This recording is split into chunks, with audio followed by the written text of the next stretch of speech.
Well, Suzanne, thanks so much for taking some time to connect with us today. It's just great to be with you. Oh, thank you. Really great to be here. I'd love to start off our conversations with something that could be even a bit practical for people who are tuning in. And if someone is struggling right now with perhaps the loss of a loved one, maybe they're grieving that loss, or maybe they're getting ready to experience a loss, what encouragement would you give them today?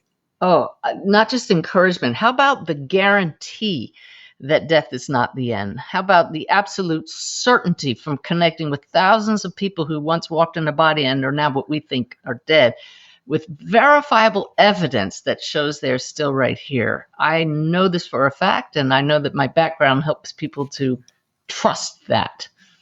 Ah, that's so beautiful. So beautiful. Well, I would love to hear a bit about your background for people who don't know you. Would you mind just kind of telling us your story of awakening to spirituality, consciousness? Did you grow up with some sort of faith or spirituality as part of your life? Nothing. I don't really understand why my parents were anti-religion, but it was just not a part of our life growing up. They didn't well, sometimes they did openly disdain religion. And I tried not to let that affect me, but it just was not a part of my life growing up. And I had no idea there's a greater reality or that I would one day be working as a medium and a spiritual teacher and writing books about it. That was so far from my thoughts about my future that it didn't even come on the radar. My focus was joining the military, having a much older brother who joined when I was 5 and joined the Air Force. I thought, that's for me. What a great lifestyle. So I went to college, and straight out of college, went to Navy Officer Candidate School, got my commission, and served the traditional Navy officers way of life, just working your way up through the ranks. And the ultimate goal is to be a commanding officer. I joined before women were allowed on most ships. So I served ashore in 9 different tours of duty, but ultimately had command of a shore unit. And I then was asked to be a special assistant to the Chief of Naval Operations, the head of the Navy. But the greatest honor, and totally unexpected, was when the chairman of the Joint Chiefs of Staff, a Special Forces Army officer, head of the whole United States Army, or military, sorry, the whole military, asked this female Navy officer to be his aide de camp, his right-hand man, so to speak. And so that was just a very thrilling final tour of duty for me, to fly on Air Force One and meet kings and queens. But unfortunately, Hold on. You're kind of glossing over that. Like, I just flew on Air Force One and met some keys. Like, for people who don't necessarily know what that role entailed, like, break it down for us a little bit in terms of like the timeline and what you did and your role. It may sound trivial, but the aide's job is to make sure your boss always looks good, is where he needs to be on time, in the right uniform, has everything he needs. So he doesn't have to think about those trivial things. So he could just lead the military. His principal job was advisor to the president. So getting him ready to go over to the White House, and just making sure that he represented the country well. Mm-hmm. And so it was thrilling. I mean, we flew around the world and met with leaders, and I've met six presidents, but flew on Air Force One with George Bush Jr. And just to be in the conference room on the aircraft with the Secretary of Defense, his assistant, the chairman of the Joint Chiefs, and me. We were the only ones in that conference room, and in walks the president, and to just stand there and converse was surreal, because I was just a girl from a small town in Pennsylvania, went to a state college. In the Navy, it was all merit-based. So I guess I crossed my T's and dotted my I's and had good attention to detail, and was chosen personally by him for that job. So, but did I ever think that I would then one day be leading people on the spiritual path and showing people that we are souls now, and showing and teaching people how to connect to loved ones who have passed? Never. So how did that unfold for you? Yes. Unfortunately, through 2 major wake-up calls. The first was September 11th, 2001. I was the chairman's aide on that day for that whole year of 2001. And we were in the last aircraft in U.S. airspace. Everybody else had been grounded. And we had to make the decision to keep going to Europe, where the boss was going to be knighted by Queen Elizabeth. I was going to be right there for that ceremony, and it never happened because he said to me, "Take us back to Washington." I went up to the cockpit and I said, "We're going back." And the pilot looked at me and he said, "Commander, our flight path is going to take us right over Manhattan." And the skies were empty except for our airplane. And we went over it. I have a picture of the billowing smoke coming up.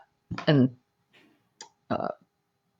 then, having seen that with our own eyes, we went back to the Pentagon, our office building that we just left hours earlier, and stood. I have a picture of me standing there staring at this gaping hole in the side. And that was the pivotal moment when I started really questioning life. There were people right there where that hole is, just like me, sitting at their desks in the Pentagon hours ago. Why were they in the wrong place at the wrong time? And is this life really all there is? Why do people hurt people like that? How could this happen? Those kind of deep questions. I turned to traditional religion, and it did not help me at all. I just couldn't swallow some of the things that just didn't make sense to me in a grander scheme. Something in me just said that's it's not speaking to my heart. And so I let that go. And when they issued us all gas masks to have at our desks, that's when I said, it's time to go live my dreams. I've served as much as I can. I put in my retirement papers. And at 20 years to the day, that's when you're eligible to retire. On day 20 years, I retired. And the very next day, my husband and I got aboard our sailboat and went cruising full time on our boat. That was our dream. We had sold the house. We sold the cars. That was our only home and mode of transportation. And it was idyllic, but I was carrying a lot of trauma from 9/11 and trying to adjust to being a nobody after being the chairman's aide. Suddenly I'm in the middle of nowhere in the ocean with my husband, but I had no tools to deal with that. I didn't know about the ego versus the soul. Now I know that our ranks and our titles and our jobs, that's nice, but it's all part of a story. Yes. And my story, unfortunately, caught up with me when we sailed across the ocean with our little dachshund, who today is his birthday, but he's no longer in physical form. He crossed with us, and we were off the coast of Croatia. This was 2006, before people had cell phones on boats, and we got a message through our single sideband radio: phone home, it's important.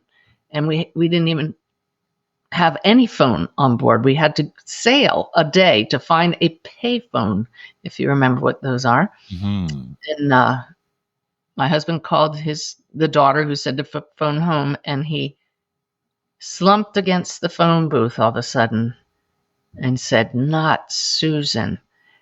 My stepdaughter, Susan, was a sergeant in the Marine Corps, had been crossing the flight line at work to report to duty one morning, and a bolt of lightning out of the blue struck her and killed her. And she was 6 months pregnant with our only grandchild. So I ran away from 9/11 and all that death and other people's grief, but there was no running away from this. And I had, again, no coping tools and no understanding of why that happens to young people. But when I saw her body at the funeral, in the coffin, that's when I just had an epiphany. I knew there's something in each of us, a soul, a spirit. What were we going to call this? But Susan had to still exist as that. And I was going to connect with her myself. I had found a book on mediumship 6 weeks earlier, just by accident. I put that in air quotes, right? No accident whatsoever. It opened me to this possibility that there are people who can talk to those who have passed. And I thought, if those such people exist called mediums, then why can't I connect with her myself? So I began meditating daily that week. That was 2006. And that process opened me to worlds and experiences I never expected, as I'm sure you know.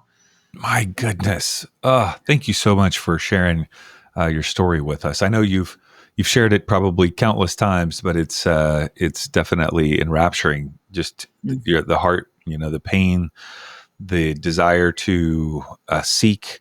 Yeah, very, very powerful. At what point in that journey, as you began to have these meditation experiences, did you sense that you were called to be of service to other people? Like, how did Yeah. that unfold for you? Yes, I took my husband to a medium, and it changed both of our lives. There was no doubt that Susan was there in the room with us, none whatsoever. Was this your first mediumship experience, going Oh, to a yes. medium? Oh, Okay. yes. And my husband didn't even know what a medium was. He went along because I asked him to. "What are we doing?" "I don't know," he said. And the woman was astounding, and I could just list all the evidence about Susan that left no doubt. She was in the room. She didn't know our last name. We were not easily duped, and she wasn't trying to dupe us. That was very real. So I ended up writing the biographies of two reputable evidence-based mediums, Mavis Patilla and Janet Nohavec. I was already an author, and I wanted to let people know in an interesting, entertaining way that mediumship is real, but informative, verifiable information as part of that. And Janet Nohavec taught classes in mediumship. Both Mavis and Janet have passed, but since then, but in studying how she taught by sitting in the back of a room, I was just so surprised to find out you can teach mediumship, you can learn this, and there are systems the spirit world will respond to reliably over and over. You ask them certain things, they'll give them to you. That was fascinating to me.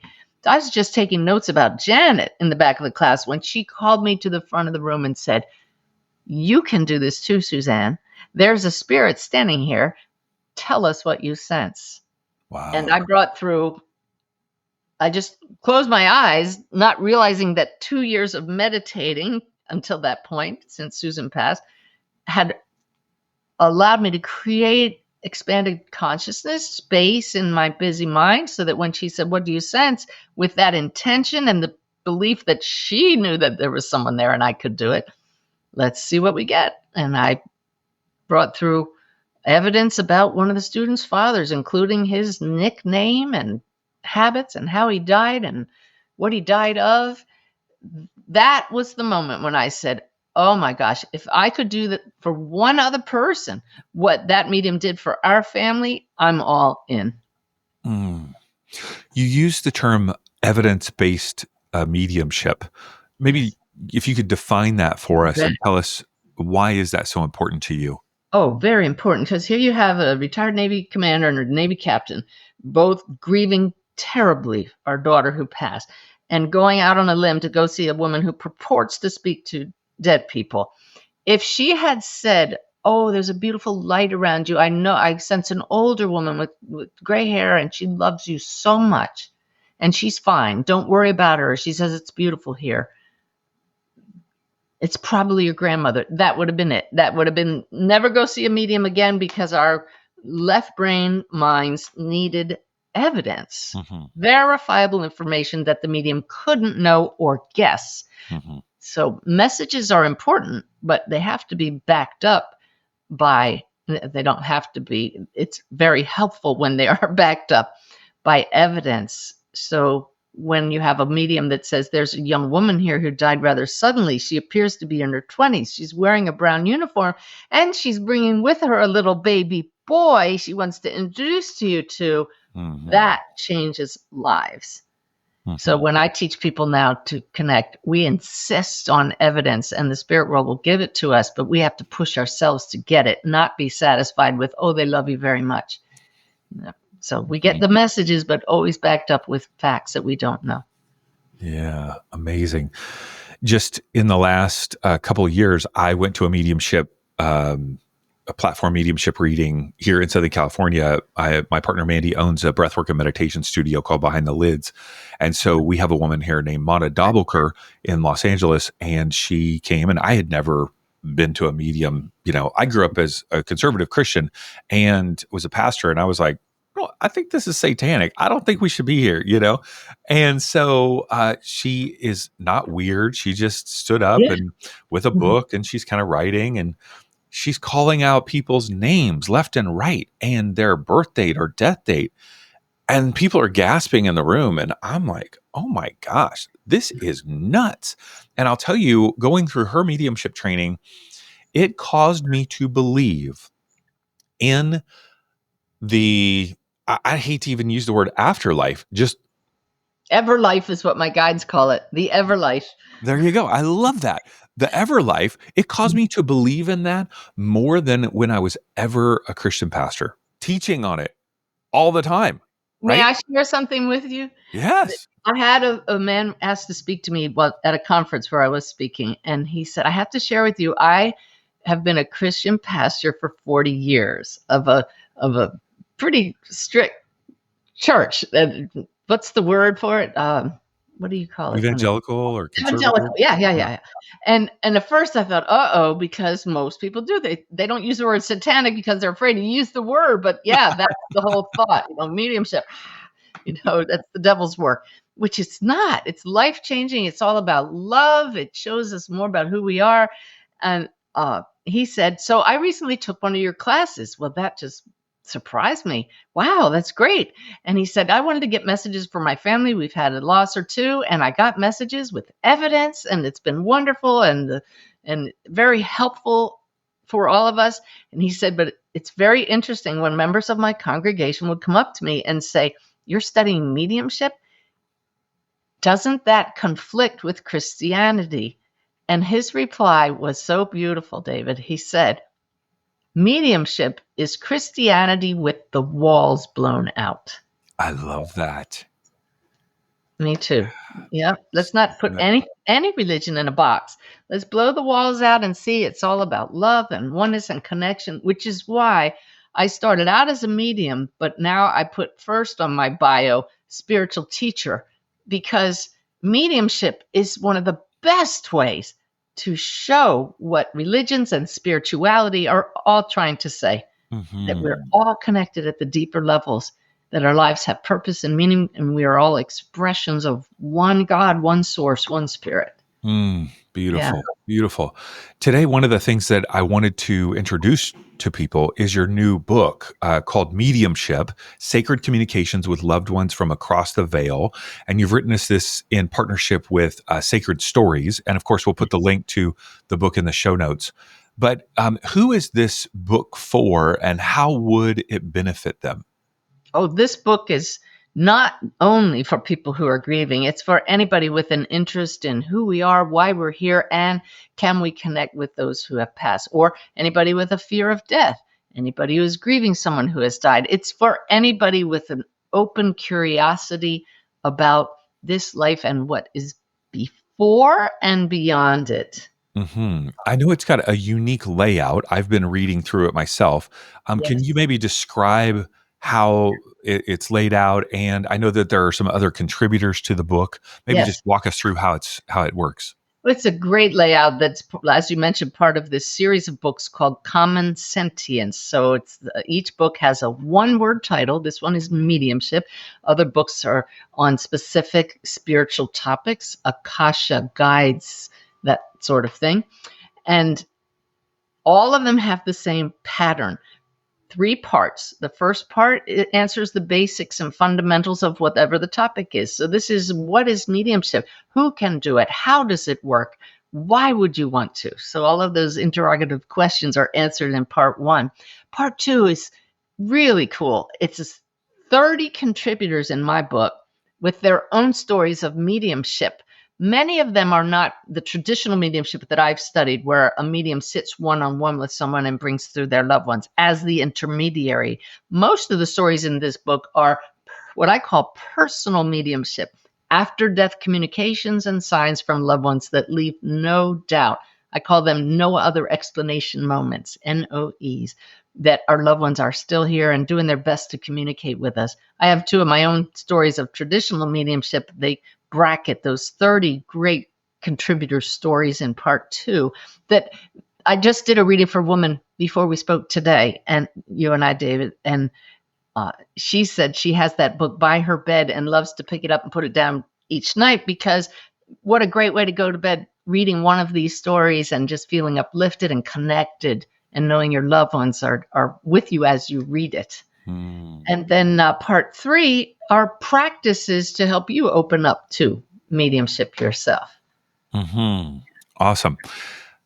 There.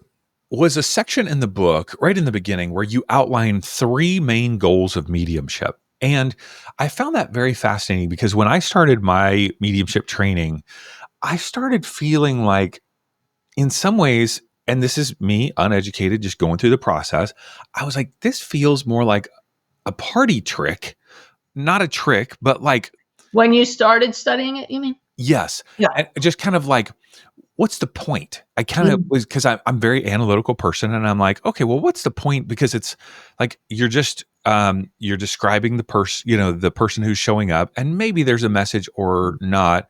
And then I started seeing, because I was sitting in on mediumship reading sessions with people who in my training were called sitters, and they would come, and to see when I brought evidence to them, and to see them begin to release grief, release Yes. weight, Yes. connect. So when I personally saw the impact that I had when I was bringing evidence, I Mm. was like, oh, okay, this is pretty powerful. Like It's this no is, party trick, and I have lost count of the number of people who have come up to me at conferences and said, "Your work saved my life." wow. Yeah. Dozens. My husband, he stands at my book table many times at events, and people tell him, "Your wife, I was ready to kill myself. I wanted to leave the planet." Oh, People have actual plans to kill themselves, and then they find out their loved ones are still here. yeah. It, we still grieve, Yeah. but it changes everything. Right. So I want to read these three main goals that you outline in the book, and then maybe have you elaborate on them, because I think they're very profound. The first goal that you write is to prove the continuity of consciousness beyond physical death. Would you mind speaking to that for a moment? Yes, we go to sleep each night, or we're anesthetized in an operation, and we think that that's what death is going to be like. We are unconscious. Our human awareness is greatly restricted in those states, but mediumship shows us that we are human and souls, and that the soul is always aware, always conscious, and is not dependent on the body. The soul is here before we come into a body and afterwards. That's the continuity of consciousness. And the fact that a medium or anybody who learns to attune their consciousness to another's energy field can talk to them, can communicate real time, not just pulling data out of the air, but creative conversations in which those across the veil show us things going on in our lives here, things that we don't even know and have to prove later. That shows us consciousness is continuous. The second goal you outline is to remind us who we are as souls temporarily in physical bodies. You kind of Absolutely. just spoke to that right now. Did you want to elaborate on that as well? Yes, there's another aspect of that. Right now, people talk about how chaotic our world is. People are upset about current events and the world. Yes, that's our human story and the role that we're living. But when we realize we're souls, we can make, like another book that I have recently released, The Awakened Way, making the shift to a divinely guided life. We can at any time make a shift to the soul's perspective and get the higher perspective on our stories here. That is a relief valve. That is a way to find peace in the midst of chaos, to realize I'm not only human, I'm also a soul. And the third goal that you include is to show us how interconnected the physical and non physical worlds are. Yes, it's not a separate place that we go to when we die with a boundary. It's a different channel on a network with all these signals interrelating right now. We just need to learn how to change the channel, and we're already connected.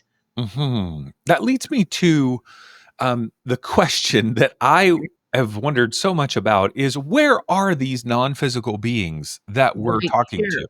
Right here. There, I have a book called Still Right Here. That's And creepy. it's I can tell you stories that they know what's going on in our lives. That's not an invasion of privacy. They give us our privacy, but if you think of a TV set, that's just an instrument that displays a signal. There are hundreds of TV signals around us right here, right now, but the brain filters that out, or we would experience chaos. If the TV set breaks, where does the signal that was being displayed go? Nowhere. It's right here.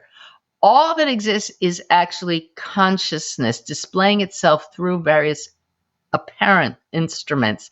Everything is energy and information that's perceived and transceived through these brains, but really we are all connected as the consciousness that can't go anywhere. It's here.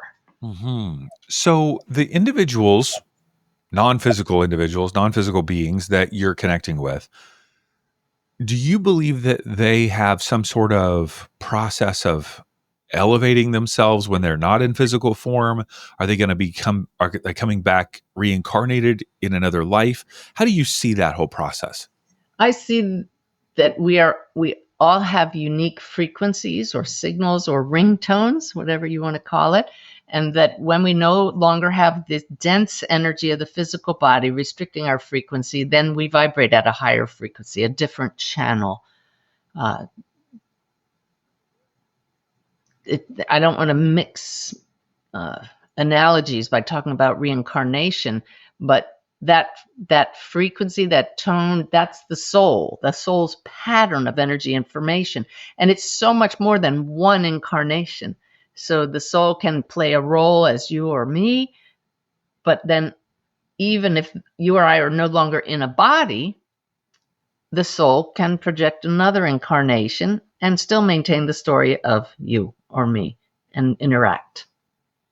Okay, I want to catch that. And do you see that as the same timeline, like the exact same, Uh, or at a my different, guides, as like, you asked that, I'm being shown CDs that are stacked on top of each other. So it's actually simultaneous, and what happens on one affects the other.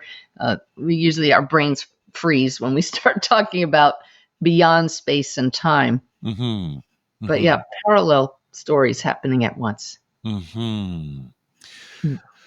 So people that are like that come to your experience, or maybe people that you come across that are the word is escaping me, but like they're skeptical. That's the word. Oh yeah. Um, I mean, I'm not sure how they could be very skeptical very long once they see you in action. But how do you address the skepticism that people bring to the table? I simply invite them to do the 3 E's of what I call awakened living. Educate yourself, experience for yourself, and engage higher consciousness yourself, and see how that changes your life. I invite people to listen to, watch the evidence. I have a full length reading that I gave unedited online on YouTube called Actual Evidence of the Afterlife. So full of this kind of evidence that we're talking about. Yeah. And you can tell that's not anything that's being made up. And you see the way the couple who have their child across the veil, how Yeah. they look before the reading, and the transformation in them afterwards is profound. So skepticism is great, but open-minded skepticism will open you to that kind of healing yourself. And that's what it's all about. Mm-hmm. It seems like most who are skeptical maybe aren't interested in your 3 E's. They're Well, that would so be closed-minded skepticism. right, right, Yeah. And right. that's their path. And I am not here to try to change anybody's mind. If people are open to this and it has the potential of raising their consciousness and helping them heal and move forward, let's work together. But otherwise, we're all on our own path. Right, right, of course. Um, so I love this statement that you have. You talk about encouraging us to have adventures in consciousness. Yes. And I had never heard of that term before. I just loved it. What does it take for us to have those adventures? And what is perhaps the ultimate benefit to our lives? What it takes is open-mindedness, curiosity, and a sense of playfulness to say, I'm going to sit here quietly, shut out the outer world by closing my eyes. I'm going to set an intention to have some kind of a unique experience that's beneficial and not frightening or scary, that's going to help me on my path. And I'm just going to see what happens. And you just sit every day and watch how the mind works and watch your thoughts. And if it's your normal stuff, you let it go. If it's unusual, you just look closer as it happens. You allow that experience to unfold and watch out then, because then you can engage what happens instead of just watching it. Like you see a a being appear before you and they hold out your hand and it feels like a dream. Well, what if you go with them? What happens next? What if you say, why are you here? Who are you? That's what I'm talking about, engaging. And then you can say in this expanded state of consciousness, I feel like I'm making this all up. Can you tell me something that I could look up later that I couldn't possibly know? Can you tell me something about somebody else that I don't know that I can validate later, to validate that this experience is coming from beyond my normal waking consciousness? These lead to astounding adventures that are at first like a party game, but later actually propel us to a new way of being in this world. So, if someone feels called to mediumship themselves, I know you offer a lot of training. What would you invite them to do in terms of kind of maybe taking a next step in terms of engaging with you with training? Right. In fact, I have a live course starting December 4th with the Shift Network, but I have quite a few evergreen courses with the Shift Network and my own courses and some in person because mediumship can be learned. I'm the prime example that you don't have to be what people consider before a born medium. We're all born souls, and this is soul to soul communication. So find a teacher that focuses on evidence-based mediumship and my systems people seem to like because I don't just say, well, sit down and do a reading for someone. I show you how it works, why it works, and how to do it. Awesome. So we'll link to those evergreen courses, of course, to be able to point people there. If someone's just getting started on their spiritual journey, is there a resource that you have that you would encourage them to maybe dive into? The gifts page on my website for sure. I have so many resources that on that gifts page, and I believe it's SuzanneGiesemann.com/gifts, but it's right on the home menu. So many resources that I have an ebook called Where Do I Begin? Yeah.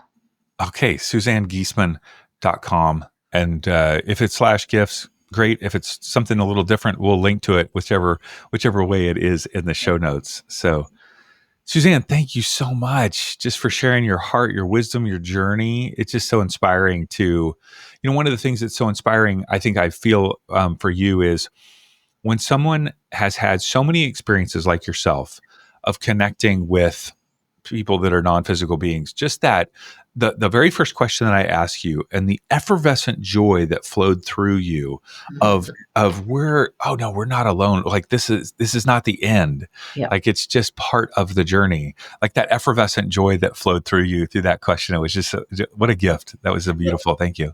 I want to share, I love that when you connect with Spirit Daily, there's never a shortage of new teaching and new stories and new examples. And it makes this work so much less work for me.